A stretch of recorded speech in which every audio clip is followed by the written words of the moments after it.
Good evening, welcome to the Adventures Club of Los Angeles. My name's Rich Mayfield, member 1211, and I'm here tonight with Jay Nunn, member 1213. Right. And sitting over there is member 1212. So we have 11, 12, and 13 here tonight. Fantastic, I love it. That's pretty cool. Thank you for joining us, Jay. Yeah, it's great to be back in the club. Yeah, we're Feels here really to good. talk about your trip to North Korea. Right. Very cool. Yeah. Before we get started, remember we're live. So don't forget to subscribe to our channel on YouTube if you like this content, and leave questions in the comments because Jay's going to hopefully answer them at the end. Hopefully, yeah. Right? So from my understanding, Yeah. you're probably one of the last people to be able to visit North Korea. Is that true? I think that's right. So this trip that I went on was April 2017. Okay. And very different world at that point. At that time, Otto Warmbier was a prisoner in North Korea, and we knew that. But he was repatriated to the US in a coma in June, and then a travel ban for Americans was put in place pretty soon after that. So I think they're still doing the race, but Americans can no longer participate. So Americans have been excluded since June, July 2017, right? Exactly, yep. And you were there in April 2017. That's right. So you got in just in before time. it shut down. Just under the wire. What do you think would have happened if you were there when they shut down travel? Man. I'm sure some Americans were, but... Yeah, I mean, I think there had been talk of a travel ban for Americans kind of, over the summer. So I think there was kind of it was in the air that could happen, but I think if it were put in place while we were there, they just would have ushered us out immediately. I think it straight to the airport, don't pass go, don't collect $200, get out. So you went there to run a marathon. That's right. Right? Yeah. You're just running a marathon, so you decided to go to North Korea, or was North Korea kind of on your list? Like, what made you want to go to North Korea? Yeah, it had been on the list of places I wanted to see just for the sheer interestingness of it. But, there was always some other place to go and see, and at some point I'd started running races, marathons, half marathons, and was traveling to run some of these races. Like I went to New York, ran the New York Marathon, went to Key West, and loved being able to use running as a vehicle for travel. So one night I just Googled interesting half marathons, that came up, and I signed up immediately. North Korea. Yeah, North Korea, there's like the Great Wall Marathon is one that comes up a lot, Faroe Islands, Antarctica, but North Korea jumped out, and I'm like, that's Antarctica the one. on your list? For sure. Oh, for Yeah. sure. And it's funny, talking to Jay Foonberg, one of our members, he's done that marathon. So I'm just following in Jay's footsteps at this point. Another Jay. Exactly, another runner Jay. Yeah. So North Korea is pretty hard, though, to get into. Was it difficult to get into North Korea? So or what was the deal? It was way easier than I thought it was going to be. Essentially, you have to sign up with a tour group that is licensed by North Korea to operate in the country. And once you find the right travel partner, like they take care of all the logistics. They took care of the visa, they took care of my travel in and out of the country. They took care of the hotels. The only thing I had to do was get to Beijing, because you could either fly into North Korea through Beijing or like Vladivostok. Those are the only two inbound So there's no flights. flights from LAX? No. No, Burbank used to have one, I think, but not anymore. Really? No. I don't know. No.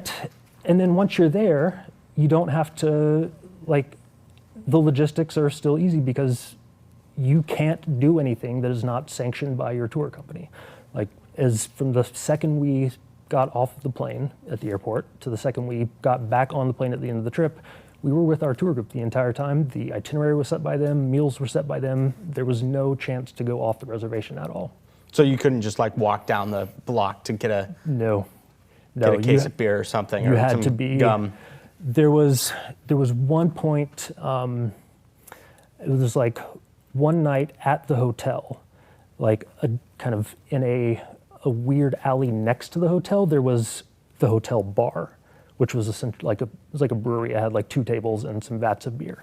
We could go there after hours until they closed without an official tour guide from our group, but we were still So you were allowed to walk outside the front door of the hotel Yeah. and in the side door to the alley Exactly. beer. Yep. But otherwise, we were not allowed to be out on our own at all.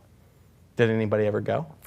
I don't think so. Did they press that? If they did, we didn't hear about it. Yeah. I don't, like, you know just by reputation how strict they are and how quickly things can go sideways. Like, they don't really need a reason to detain you. So Did it feel pretty tense? I think there were only a couple of times when it felt tense. And it was usually when there were people in uniform around. So down at the DMZ, on the last day we went down to the DMZ, that felt tense. And then at the War Museum, for whatever reason, maybe just because it was more military focused, that felt tense. But generally just walking around, being taken to sites, no, it felt fine, it felt normal. So where was the first place they took you on the whistle stop tour of Pyongyang? We get off the airplane, we go through customs, get on the bus, and the very first stop that we take is to the statues of Kim Il-sung and Kim Jong-il. So there are these massive statues that are kind of up on a hill. The sun doesn't get in those statues. Do you have a picture of those statues? Yeah, I think we do. You can pull those up, Andy. So Kim Jong-un does not have a statue. There's the statue, Not yet. right? If we panned right, we wouldn't see Kim Jong-un there too? No, not yet. And I think it's because he's still alive. Like Okay, so these are memorials. Right, exactly. Okay. Exactly. But that was literally the first stop. We were given the option, which was not really an option, to buy flowers to place at the feet of the statues. So everybody bought flowers? Everybody bought How much were the flowers? They were cheap, a couple of bucks, but Yeah. It's just the notion of it was like, okay, I guess Right. this is real. Here we are now. A little bit of indoctrination. Exactly. Yeah. Exactly right. So they like take you back to your hotel. Mm-hmm. They don't like walk you up to your room, right? They just drop you off in the lobby or what? So they dropped us in the lobby. They gave us the room keys, and the lobby of this hotel is beautiful. It's I think it was called the Corrio Palace Hotel, and it was one of only a couple hotels that they actually had people staying in this weekend. Tourism not such a big thing for them anymore. But that looks like this is a hotel. Yep, that's it. That's the lobby of the hotel. Wow. Yeah, it is nice. Yeah, It's clean. Lobby is beautiful. Yeah. So then they hand us the keys. They're like, okay, here are your rooms. Go up to the rooms, check back in like an hour for dinner. Were the rooms that nice? No, the rooms were, in fact, they did not look like they'd been touched since probably the 1950s. Like, I don't think they keep the lobby up to date, but the Right. rooms are just, oh, there it is. Exactly. Yeah. Yeah. So this was the bed. There was Yeah, it looks like straight out of a 50s, maybe like a crime scene photo. Exactly. Yeah. Pretty much. But Yeah. one thing that was extra disconcerting at the hotel was I get in the elevator with a couple of other guys who are going up to the same floor. We get off on like the 17th floor, whatever it is, and we step out and it's pitch black. Like the lobby outside of the elevator bank, pitch black. Like it feels like nobody's been up there. We're like, did we get off on the wrong floor? Like, it was creepy. There are no windows. It's just dark. And so somebody like fumbles around and finds a light switch to like turn the lights on in the hallway. We still think we might be on the wrong floor, like find the room numbers and go in, and we're finally getting to the point where we feel okay that we haven't like stumbled onto someplace we should not have been. But this place is not being used. Like, that's an Yeah. indication that like people Yeah. haven't been there in a while. Exactly. And so this hotel had two twin towers that it was probably like 30 stories each. And one of them had like a revolving restaurant on the top. It's very like 1960s, 1970s. Yeah. But one tower was completely disused. And the one that we were on, it was, if anybody had stayed in the room that I was in the past 3 months, I'd be really surprised. But no, like dust? Was it dusty? No, it was immaculate. Like once you got into the rooms and even the hallway, it was immaculate. Yeah. Huh. Just hadn't been refurbished in years. So that's an interesting data point, right? It's so weird. Yeah. For sure. Yeah. So they check you into the hotel. It's obviously like this hasn't been used in a while. Right. Like how long were you there for, and like when did you run the marathon? Yeah. So it was a 3-night, 4-day tour. The marathon was on the third day. Yeah, third day. And then the last day was essentially a trip down to the DMZ, and then back to the airport and gone. So how did the marathon go? It was... I feel like that's a footnote in the tour, right? Right, exactly. It kind of was. Like, you get so wrapped up in just the day-to-day that, kind of forget. And so I don't know if anybody watching is a runner, like pre-race preparations are like a big thing. Like I'm careful about what I eat days before a race. Like the day before, I've got to do like a 3-mile shakeout run. I've got to, make sure that my nutrition's right and like everything's ready to go. Like there was no time to do any of that. You couldn't go for a shakeout run because, your tour guides aren't going to go with you. So yeah.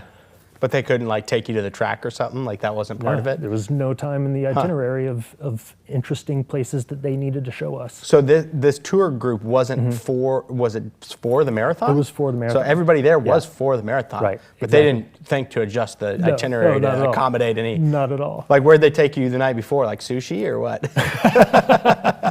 So all of the meals we had were phenomenal. Like they definitely roll out the red carpet to show you the abundance that they have. So we ate like kings the entire time that we were there. And the night before, I think it was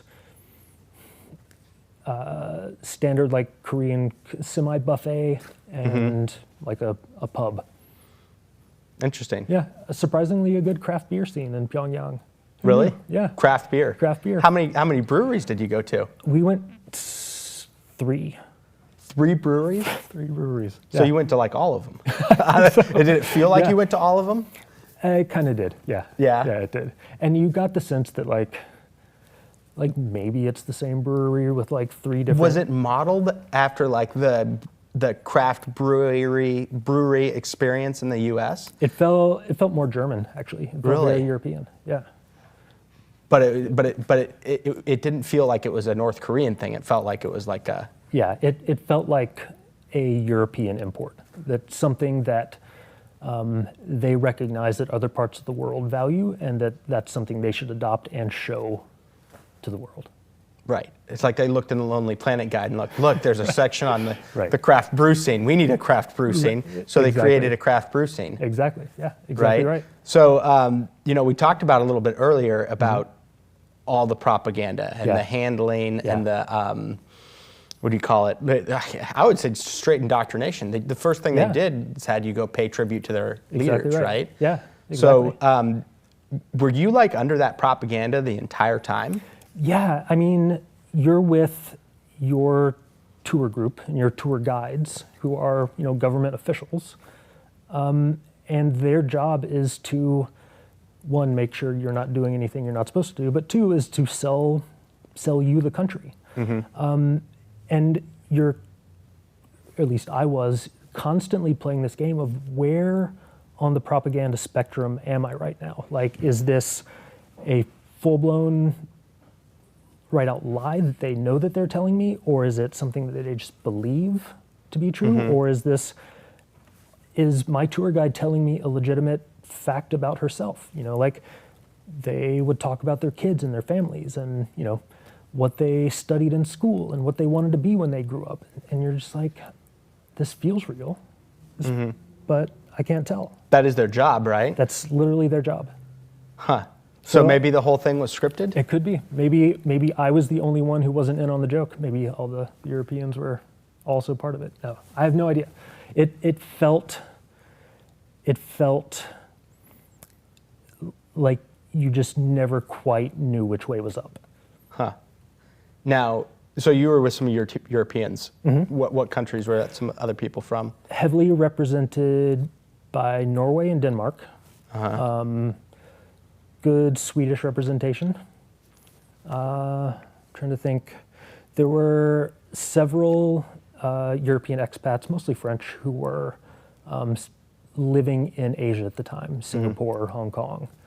So they, made the trip. But did you feel like you got treated any differently from anybody else because you're an American? not really, surprisingly. I think, like, if for the everyday North Korean who's watching the news, America is definitely presented as like the reason that things are so bad. Like we are the enemy. We're the reason there was the war. We're the reason that the North and South can't be unified. So that's the story that they hear about Americans. But our tour guides, they interact with Americans regularly, so they at least know that we're not, or maybe not all that. Like they get more of a picture about our country, I think, through the people who visit than everyday Koreans. Yeah, but they're the apostles for North Korea. Right, so exactly. They won't be swayed by your. Oh, of course. No, I mean, that's the idea. Like if you were to like how do they make sure that, because it's so oppressed over there, right? Yeah. And the information flow. Yeah. They've got propaganda. Yeah. How do they make sure that those tour guides don't like figure it out, so to speak, Right. or get seduced by your Yeah, propaganda? I have no idea what the situation of their work is like, what they have to report on about who they've talked to, what they've seen, what they talked about. Because they're not regular tour guides. I mean, their job is to be a tour guide, but who knows exactly what that entails. And it felt like, other than the fact that we were with them for like 4 days at a time straight, then it felt like a normal tour. So in terms of like, have you been on other tour-based travel? Not anything that long. Recently, I think like middle school was probably the last. I'm just wondering how these tour guides compare to like your average tour guide. You know what I mean? Yeah. Like, do they seem like they're a little bit smarter, a little bit edgier, sharper, or yeah, they pretty much your average tour guide? I would say they're pretty much your average tour guide. I mean, they sang karaoke and one of them chugged a beer, and it was surreal. Like it was, again, part of that. And you're sitting there, you're like, is this real? Right, yeah. Is he really bonding with us, or is this part of the... Exactly right, yeah. The whole time you're thinking that? Yeah, the whole time. You're like, was this part of their training? Like, was this... Yeah, you just have no idea. Interesting. So they're very personable people. Absolutely, yeah. They really incredibly nice. You give them to any us. American secrets? Did you talk?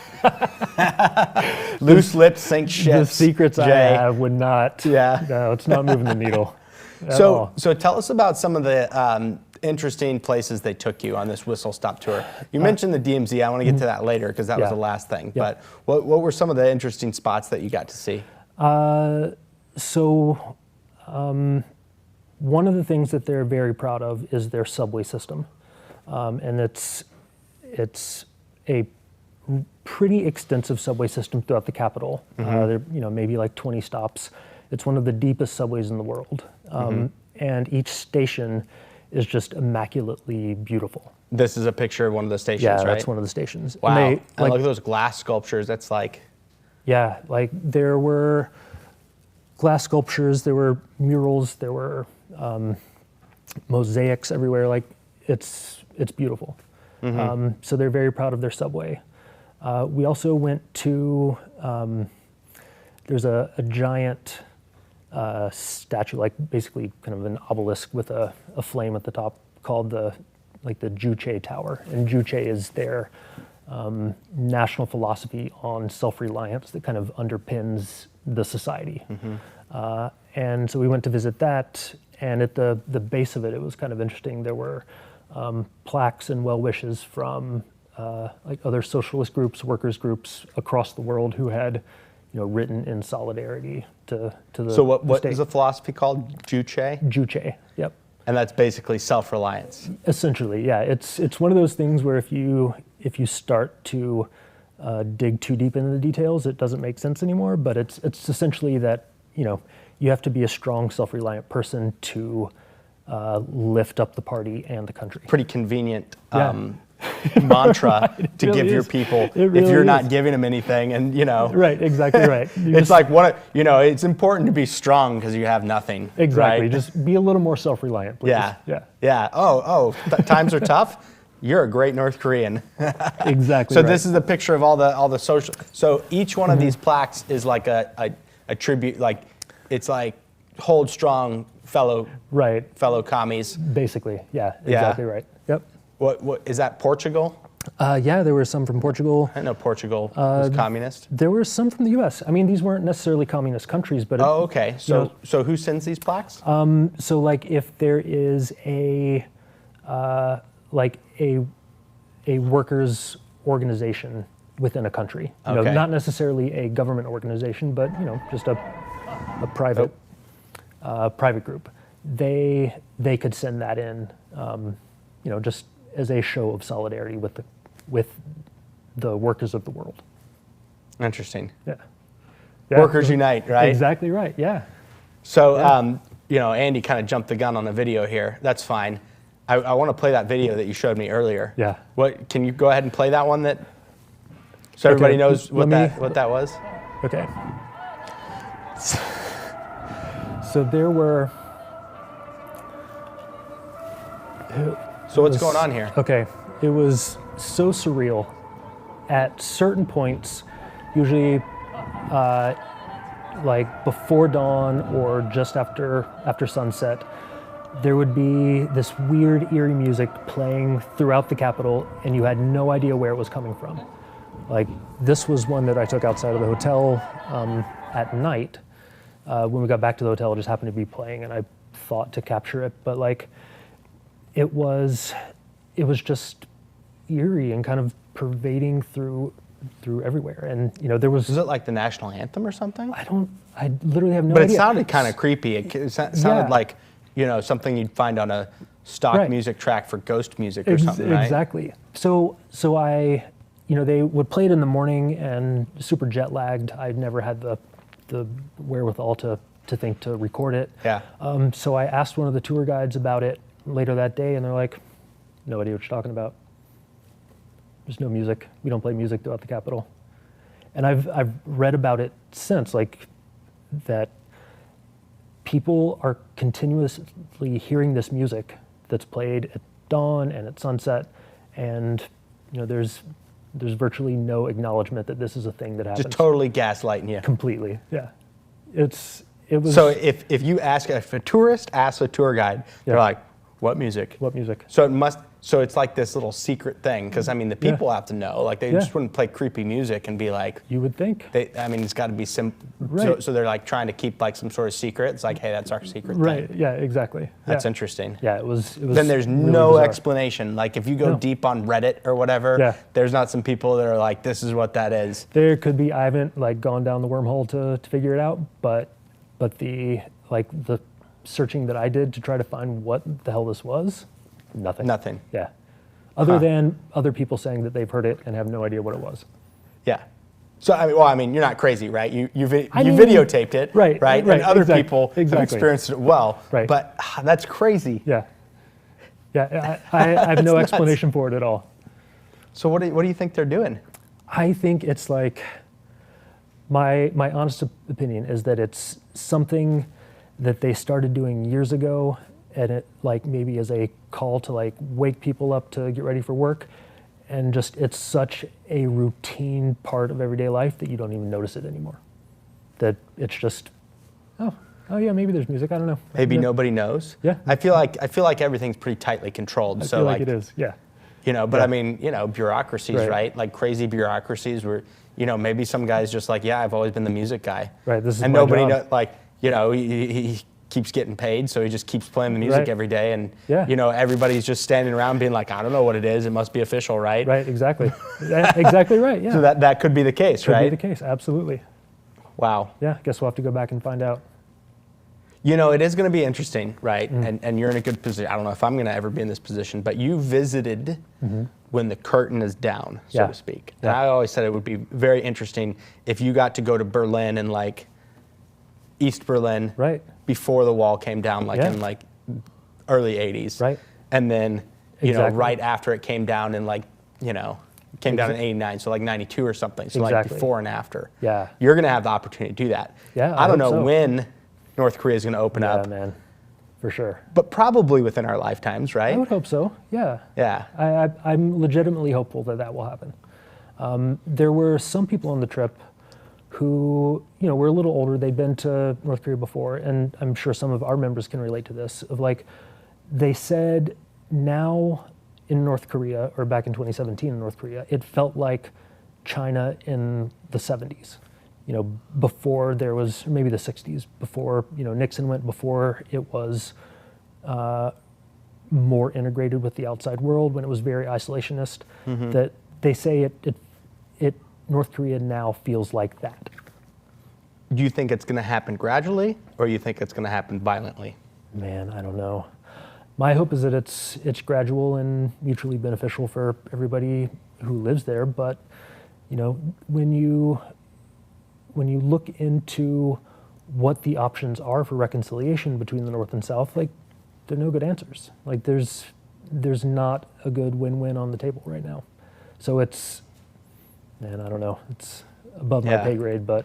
I mean, is gradual better than ripping the Band-Aid off, so to speak? Because with the Band-Aid, it's better to just rip it off, right? Right, exactly, yeah. It's less painful. Yeah. It's more violent at that instant, right? You have that intense, violent moment, but then it's over, and overall, you have less suffering. Right, exactly. Right? You have intense suffering, maybe, and, obviously people would die or whatever. Right. But, less might die. Yeah. So which way is better? So, this situation has basically been status quo for the last 70 years.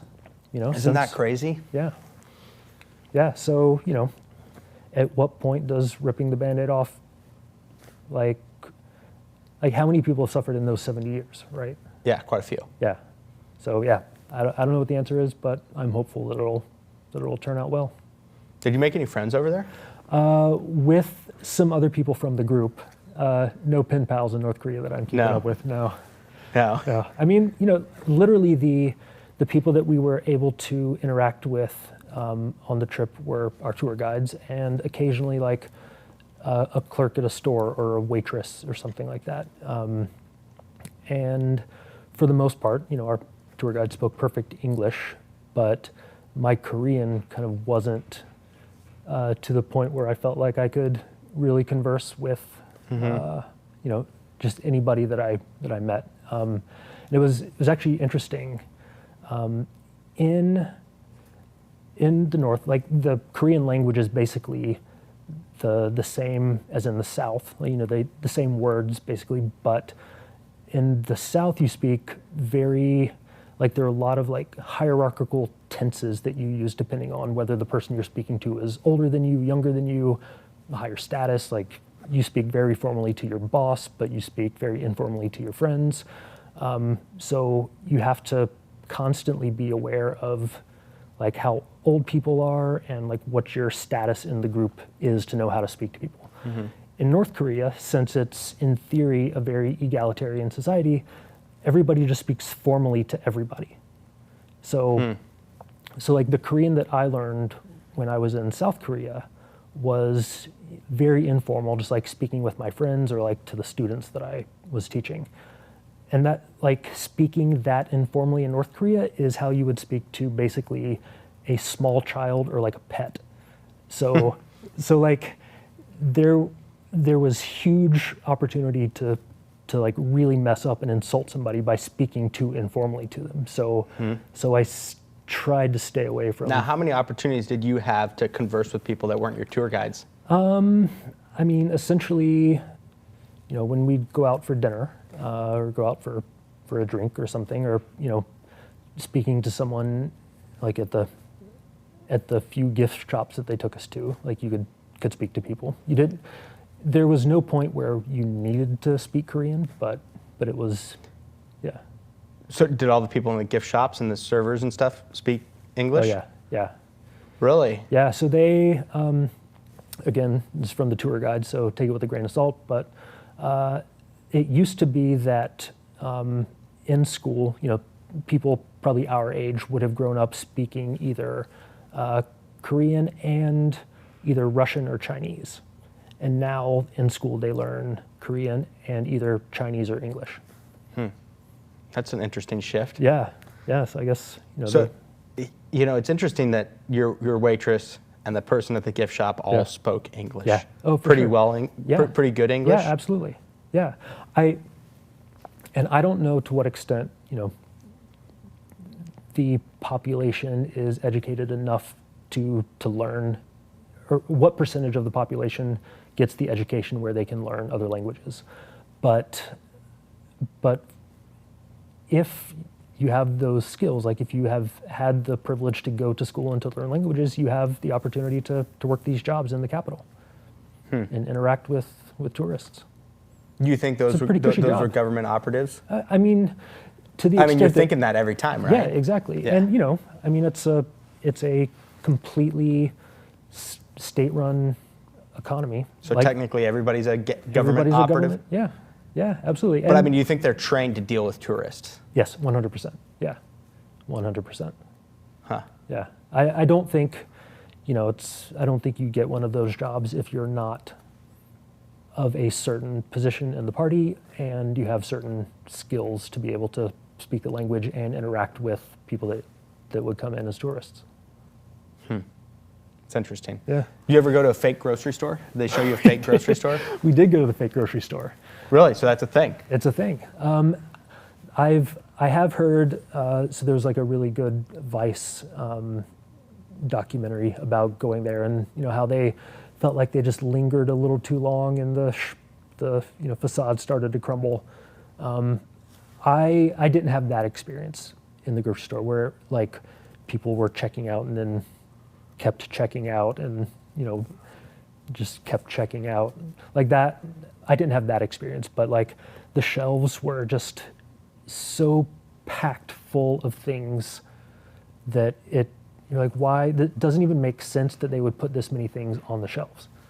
Like this is not good like inventory management. Like it was clearly there to show you again the abundance of the country. Okay, so you went to a grocery store. Why did you go to the grocery store? Not to buy food.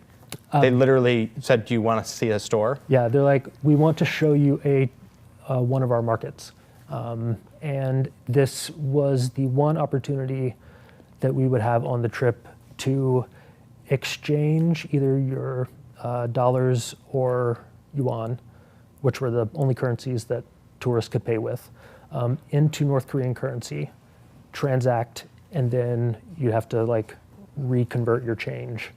So you didn't come back with any North Korean currency? No, you were not allowed to take any currency out of the country. You can only import currency. Huh. Okay, so what did you buy at the grocery store? I think I bought a bag of potato chips and a can of beer, little road beer. What kind of potato chips? Do they have imports? Yeah, oh, for sure. I think they're coming from China and Russia. So, like standard shrimp chips. Yeah. Shrimp chips? Yeah, you get those, absolutely. Some weird flavor. Oh, dude, I love me some shrimp chips. Yeah, really? Let's go. Oh, man, that's crazy. All right, so out of all these places that you went, right, how many of them, like, by how many places did you go, first of all? Like 10, 20? Yeah, I'd say probably 10 to 15 places over the course locations. Of 4 days. Yeah. So how many of those, how many of them were just straight up like a propaganda stop? Like, the statue is a statue. Yep. If you went to any city, they're going to take you to the statue. If you went to New York, you'd take you to the Statue of Liberty. That's not weird. Yeah. That's normal, exactly. Right? Yeah. How many of them were straight like the grocery store? Yeah. Like this is a straight propaganda. Yeah.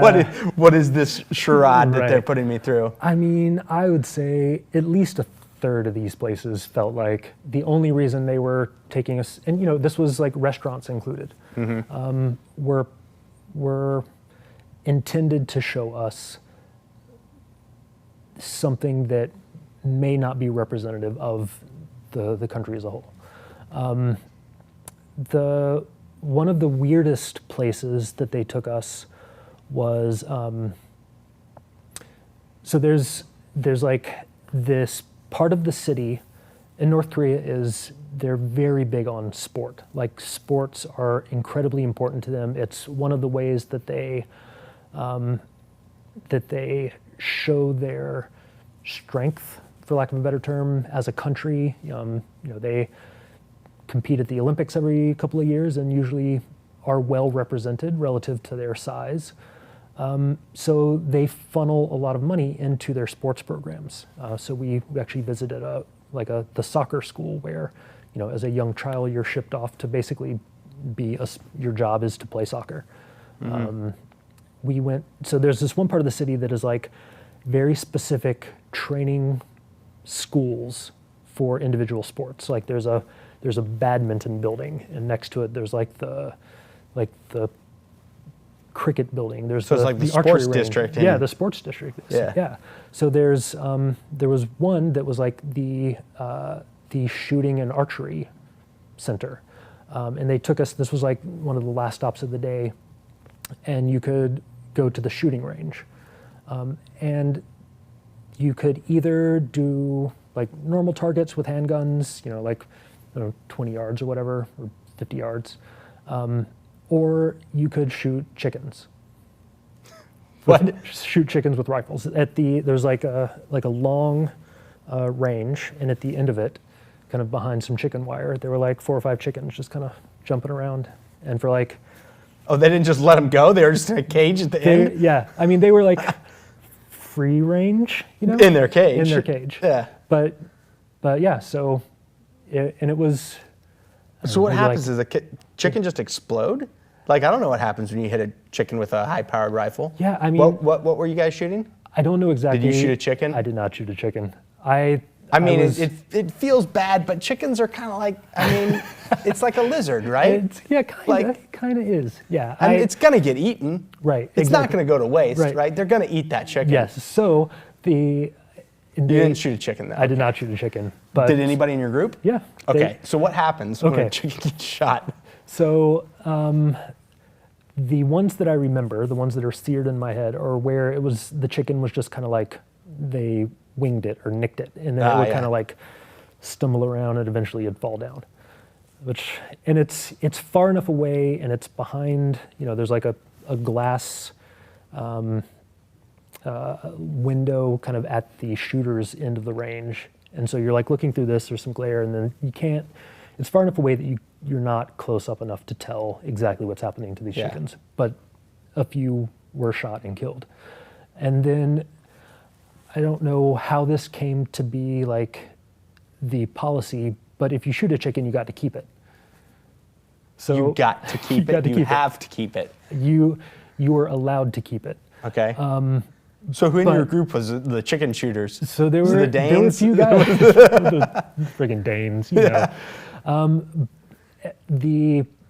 I think out of our group there were probably like 3 or 4 chickens.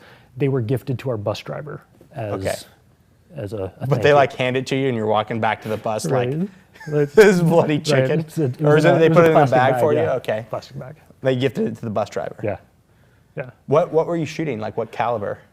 It was small caliber. Like a 22? Yeah. Yeah, okay, so yeah. And I think it was bullets, not pellets, but I'm not 100% positive. Yeah. How loud was it? Medium loud. Louder than a pellet gun. Okay. Yeah. All right. So it wasn't like a 223 or something like exactly. that? Yeah. I feel like, a 22 is a hard way to shoot a chicken anyway. Birds are normally a shotgun type deal, right? Exactly. To make sure you get them, so you don't wing them and they. Exactly. Yeah. But I don't know. Yeah. I guess they probably feel pain. Someone from PETA's probably watching this asshole. Exactly. But generally, okay, so yeah, I don't believe in animal cruelty to set the record straight. Of course. Right. Of course. But we aren't exactly nice to chickens in this country, right? No. So I don't have a whole lot of sympathy here. This getting off the reservation, but the fact that these chickens were killed and immediately given to somebody to process and eat, and that was going to be a very good source of food for them and their family. That's a good point. I'm less concerned about that than I am like a packet of Tyson's from the grocery store. Yeah. That feels way weirder to me. Yeah. Well, it is way. It's hard. Like if you really analyze all this, right? Yeah. Like it's hard to see what's weirder, right? Exactly. But if you ever go dig into like how Tyson's processes their chicken, it's pretty it's pretty abhorrent, right? Exactly. It's crazy, right? It's Exactly. not like, the best way is you pick it up and you pop its head off, right? Right. Which is crazy, but it's the Right. best way, Right. most humane way. So the way Right. they do it is way crazy. But now you've got this situation where they just put these chickens at the end of a shooting range like they're Right. freaking aluminum cans, right? Exactly, yeah, Like that's what we exactly used to right. do. We used to stack up old aluminum Coke yeah, cans just and go try. plinking. Yeah, Jeez. 100%. That's nuts. Yeah, it was bizarre. But this was something that they felt inclined to show us on this tour. That is, like, nothing on this tour was left to chance. Like, this was a very calculated thing that they wanted to show us. That's interesting. So what do you think they were trying to tell you with that? What message do you think they were trying to tell you? I don't know. Like, it felt like there's still an element of like Wild West to it, like, but I can't, for the life of me, can't imagine what part of their society that represents that they wanted to share. I mean, I'm sure it is to them something, maybe just the fact that they've got chickens running around that are so abundant that, no big deal. It's crazy. Yeah. So let's talk about this marathon. Yeah. That's what you were. So Oh, yeah. no warm up. Yeah. I'm imagining once you got into the arena, you could probably stretch and kind of like. So clearly, this race was not organized by people who run marathons. Okay. The intent of this race was to honor their athletes and to show that the North is this place where sports are an important thing, and that sports are used in a way to honor the party and to honor the country. So the race was incredible in that it started and finished inside of a 50,000 person stadium that was absolutely full. I think while the runners, so we go in, there's like an opening ceremony, they parade us around the track, and then they line us all up in the infield, and somebody gives speeches while we stand and like watch the general or Speeches in English or North Korean? Korean. Okay. So it wasn't the race was not for you. Right, it was not for us. Okay. Yeah. The first thing on this whole trip that's not for you. Right, exactly right. And it's it's to show other people in the country that they get international runners to come participate in this race because it's such a prestigious event. So it's a pure propaganda tool for the people and for a way to try and honor the party and the country through sport. Now, how big was this marathon? So there Like in were, terms of runner count. Sorry. according to official figures, so there were 1,500 foreign runners that were participating in either a 10K, a half marathon, or a full marathon.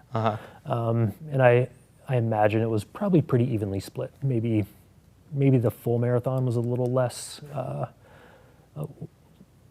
well represented in that group. So one of the reasons that I say that this clearly wasn't organized by runners is that they had a time limit for the marathon, the full marathon, which was 4 hours. And a 4-hour marathon for an amateur that's a decent accomplishment. Like it is tough unless you are a really good runner to run under 4 hours. And so they were like, if you are going to be over 4 hours, we're going to lock the gates to the stadium because we have to have the closing ceremony, and you'll not be allowed to finish the race. So it's like, if there were a couple of guys on our group who were like borderline 4-hour marathoners, and they're like, do I switch to the half? Like, do I run the full and just hope I have a really good day? Like, I don't want to get locked out of the stadium and just have to like stand around outside and go sit at the bus and not get credit for this race. Like, it was a weird mind game for people who were on that bubble. So you ran the half, right? I ran the half. What was Yeah. your time? My time was 1:35. which That's is pretty good. Yeah, it was Right? good enough for 12th place. So you would have been at 310. Yeah, You just double. Yeah, Is that piece how of it cake. works? You just double it? pretty much. Yeah, no right? problem. You know. Yeah.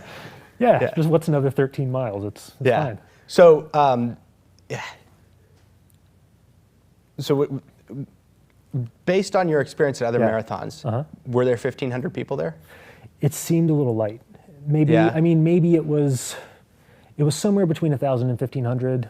See, like you got me questioning too. Just like you said, you were always trying to figure out where the propaganda is. That I've been realizing this whole interview. I'm like, was that real? Right. Yeah. Yeah. I mean that's the entire time. That's what it felt like. Yeah. You Okay, we'll give them 1,500 though. Yeah, but I'll give them questionable 1,500. number. Right. Right. Exactly. Was the state? You said there was a 50,000 person stadium. Was it filled? filled to the gills. Huh. Yeah. I feel like that would not be the case at any other marathon like in the world. Like I don't know how many marathon spectators there are. Right. But I can't imagine Yeah. 50,000 people showing up to watch the end of a marathon. Right. I mean, Was so that weird? It was really, it was surreal and it was kind of cool. So when I'm coming back into the stadium to finish my race, the half marathon, so again, I'm most of the people who had run the 10K had finished at this point. There were a few stragglers, and there were, only 11 half marathoners that were out in front of me. So when I go into the stadium, there aren't a lot of other runners kind of on the track, and so you go into the stadium like through the tunnel, and then you do a